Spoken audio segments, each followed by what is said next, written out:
هیڅ نه جوړېدی بل څوک سم معیار د دوه جهانو، نو ځکه خدای راولېږئ سردار د دوه جهانو. او چې چا یې د پیغام غوټې په زړه نه وي سپړلي، پر هغه خلاصېدای نسي اسرار د دوه جهانو. او د سور غارې په تا کې چې یو لمر او بل ستوری، په تا کې لګېدلی و دربار د دوه جهانو.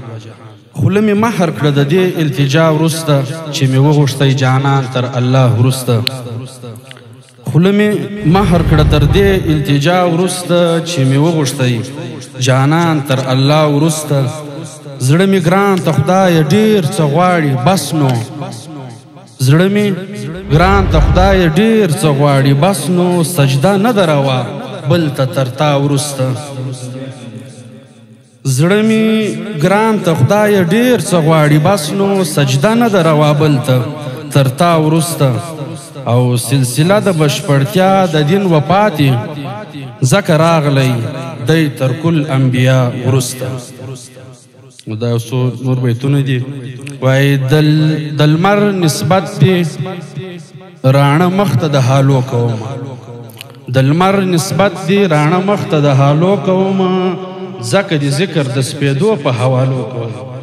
او زما ضمیر خو د آدم زوی قابل هم نه بخشي، خو ستا قاتل امت ته عفو په سوالو کومه.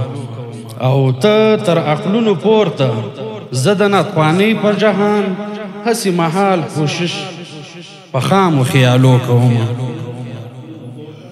ته تر عقلونو پورته زه د ناتوانۍ پر جهان، هسې محال کوشش په خامو خیالو کومه. او وایي د دې ګلشن له خس خاشاکه څخه ویره راځي، د دې ګلشن له خس خاشاکه څخه ویره راځي، زه چې مالک سوم له دې خاکه څخه ویره راځي. او ها چې راتلی ترېنه همیش زموږ د آهونو ځواب، اوس له هغه پورته افلاکه څخه ویره راځي. او نور قانع زما کامل ایمان د ذیلولاک په رحمت، خو له امت د ذیلولاکه څخه ویره راځي. دا یو قصیده ده، دا یو چې سترډنس لږ به اوږده پر دې له سترګو پورته سوې هر خوا رڼا رڼا سوه، پر مخ د تورتمو خوره د نوي ژوند ځلا سوه. غونډۍ د نور پر غره او پر هوا رالوېدلې، پیالې د ګلغوټیو او ګلونو شړه کېدلې، هم ونو هم یې څانګو هم یې پاڼو سره ښکل کړه، اغزي غاړې غړۍ سوه تیږو کاڼو سره ښکل کړه. نسیم په نڅا راغی او سکوت ګرد و غبار سو، تصویر د فردوس نقش پر لمن د لالازار سو. ټغر د تورو شپو ناڅاپه ټول سو له جهانه، مسکۍ د سهار سترګه سوه له خپل شوکت او شانه. ښکاره د رحمت عشمي پر فضا د زمانې سوې، سرور د کونین راغی په نارو یې نشانې سوې.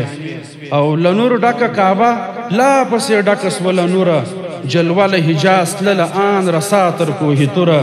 د لات منات او هبل دوران تیر د پاچاهۍ سو، له غاړې د انسان څخه توپ غوڅ د غلامۍ سو. په بزم د جهان کې نن د چا سوی ورود دی، پر خوله د جبرائیل چې هم جاری سلام درود دی. چې غوښتی په دعاو کې له خدای څخه خلیل دی، راوړی یې نن زیری د راتللو جبرائیل دی.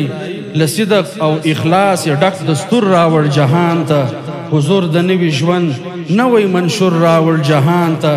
د لطف او کرم ترې اداګانې تویېدلې، په سرو زخمونو بارو دعاګانې یې کولې. په نوم باندې د عدل او احسان هر چا منلی، پرهار د انسانیت ته دی درمان هر چا منلی. ستړ ویار دی د نبیانو، شفیع په یوم الحساب دی. لقب یې د امید دی، خو خاوند د ستر کتاب دی. زیبا چې کائنات د کوم جمیل په خد او خال دی، دا پورته دی تر عقل او وروستی حد د جمال دی. تازه یې په جهان کې د ژوند نوی انقلاب کړ، د نسل او وطن د نامه غوڅ یې هر تناب کړ. بلا فرق عرب او عجم ټول غاړه غړۍ سوه، د جهل د رواج او رسم بند پر بند کړۍ سوه. نو سلام پر هغه ذات، نو سلام پر هغه ذات چې د بېوزلو دستګیر وو، سلام پر هغه ذات چې په شاهۍ کې هم فقیر وو.